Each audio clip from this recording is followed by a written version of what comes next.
Si je n'ai plus d'envie, que mon corps trop meurtri m'empêche de te voir, effaçant toute notre histoire, promets-moi de ne pas laisser qui que ce soit s'acharner. Je veux partir sans un bruit.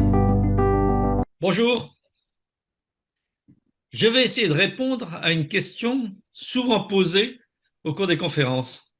La déshydratation, qui est inscrite dans la loi Claes-Leonetti, est-ce une indication médicale ou y a-t-il derrière une justification idéologique?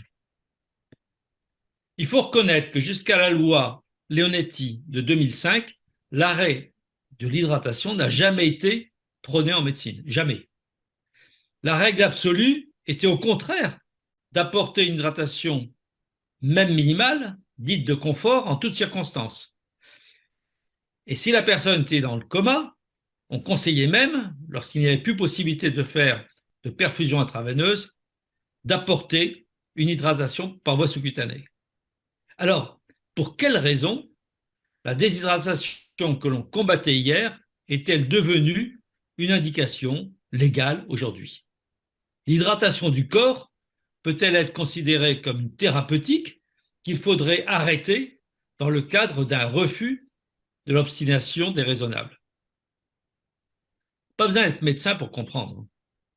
Pour vivre, l'homme a besoin de trois choses: d'oxygène, d'eau et de calories. Peut-on considérer ces trois éléments comme des traitements, au même titre que les médicaments? Il est évident que si l'on supprime l'oxygène, l'eau et l'alimentation, la mort va survenir. Après un temps variable, du reste, dépendant de chaque élément. La mort est obtenue en quelques secondes à quelques minutes si on supprime l'oxygène, quelques jours à quelques semaines si on supprime l'hydratation, quelques semaines à quelques mois si on supprime l'alimentation. Alors, contrairement à ce que certains prétendent, l'arrêt de l'hydratation et de l'alimentation ne vont pas de pair. Les greffistes de la faim, par exemple, arrêtent l'alimentation et n'arrêtent pas l'hydratation, car ils savent très bien que la soif, qui est la conséquence de la déshydratation, est un symptôme extrêmement douloureux. Nous sommes une masse d'eau. Le pourcentage d'eau dans le corps humain est considérable. 60% chez les hommes, 55% chez les femmes. L'équilibre hydrique est très fragile. Les quantités d'eau qui circulent dans le corps sont importantes. Il suffit d'un bref déséquilibre pour voir apparaître le symptôme principal, la soif. Résumons, il y a 2,5 litres, environ 2 litres à 2,5 litres d'apport hydrique par jour, 2 litres à 2,5 litres d'élimination de liquide par jour, et au niveau de l'intestin grêle, il y a un mouvement hydrique très important d'environ 6 litres de sécrétion à l'intérieur de l'intestin, ainsi que l'apport, et 6 litres de réabsorption. Donc on comprend très bien qu'il suffit d'une brève période de déshydratation pour qu'apparaisse un symptôme rapidement de la soif. Les conséquences de cette déshydratation sont douloureuses. Il y a la soif, qui est un symptôme extrêmement douloureux, mais aussi la bouche sèche, les maux de tête, les vertiges, l'encombrement bronchique. Sur le plan biologique, la concentration du sang, ce qu'on appelle l'hémoconcentration, aboutit à une augmentation du taux de potassium dans le sang dont on sait un effet sur le cœur, un effet négatif sur le cœur, et puis ça entraîne une augmentation également des médicaments que l'on perfuse, tout cela parce qu'il y a une insuffisance rénale qui apparaît, d'abord fonctionnelle, c'est-à-dire réversible, et ensuite qui devient définitive. Peut-on prévenir les effets nocifs de la déshydratation? Pris dans leur contradiction, les défenseurs de la déshydratation prétendent qu'humecter la bouche comme ça du malade toutes les 2 heures avec de l'eau ou un glaçon supprime la sensation de soif. Cette affirmation ne repose sur rien. Il n'est pas facile d'étudier scientifiquement l'effet de la déshydratation en demandant au malade qui est sous sédation ce qu'il en pense. Quant à la méthode, elle est tout bonnement irréalisable. Imaginez sa réalisation pratique, de jour comme de nuit, toutes les 2 heures, en semaine comme le week-end, à l'hôpital comme en ville, en EHPAD, avec le manque de personnel que l'on connaît. C'est illusoire, alors qu'il suffit d'assurer une hydratation de confort pour éviter la sensation de soif. Et puisque certains sont favorables à ce processus, qu'ils l'essayent sur eux, qu'ils voient si la sensation de soif est agréable même quand on humecte de la bouche.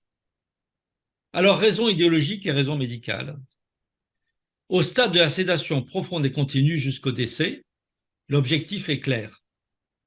Traiter l'agonie en séparant la conscience du corps afin d'aider le corps à partir. Cela n'a rien de naturel, comme voudraient le faire croire les promoteurs et défenseurs de la vie coûte que coûte. Ce n'est pas la maladie qui emporte le malade, mais c'est le processus que l'on met, le protocole qui est mis en route, qui finit par avoir un effet létal chez le patient. La sédation profonde et continue s'apparente en fait philosophiquement à une aide médicale à mourir, qui ne veut pas dire son nom, mais qui entraîne une évolution extrêmement lente de l'agonie, douloureuse pour le malade et pour la famille. Dans le contexte d'application de la loi actuelle, cela ne se passe pas dans les meilleures conditions, d'autant que la sédation est variable, elle dépend de l'état de conscience, elle sous-entend que les doses soient ajustées très régulièrement par le médecin, 2 fois par jour en ville, 3 fois en EHPAD, ce qui est tout à fait irréalisable le samedi, le dimanche, la nuit, alors qu'il suffirait d'augmenter les doses de sédatifs pour obtenir une agonie brève et indolore. Et quand je dis brève, cela veut dire une sédation en augmentant les doses qui permet aux gens de partir en 24, 36 heures maximum, et puis indolore, parce qu'il suffit d'apporter des doses de morphine pour que l'on ne sente pas les douleurs. Justement, il ne faut pas augmenter et créer des symptômes douloureux, comme le fait la déshydratation. Et donc, dans la loi actuelle, la déshydratation n'a aucune justification. Son indication repose sur un principe idéologique de refus de l'aide médicale à mourir et de l'obligation religieuse de maintenir une vie coûte que coûte, maintenir un corps dont on a supprimé la conscience. Prolonger cet état d'agonie est tout bonnement inhumain pour le malade et douloureux pour la famille. Merci. Que mon corps trop meurtri m'empêche de te voir, effaçant toute notre histoire. Promets-moi de ne pas laisser qui que ce soit s'acharner. Je veux partir sans un bruit.